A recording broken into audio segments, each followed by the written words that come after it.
ज्येष्ठ स्वातंत्र्य सेनानी आणि काँग्रेस नेते बाळासाहेब थोरात यांचे वडील भाऊसाहेब थोरात यांच्या 100व्या जयंतीनिमित्त उद्या संगमनेर शहरात कर्नाटकचे मुख्यमंत्री सिद्धरामय्या हे हजेरी लावणार आहेत.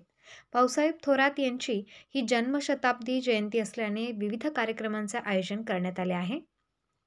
या पार्श्वभूमीवर संगमनेर तालुक्यातील डी.के. मोरे विद्यालयात 1385 विद्यार्थ्यांची बैठक व्यवस्था 100 या अंकामध्ये करून अनोख्या पद्धतीने मानवंदना देण्यात आली.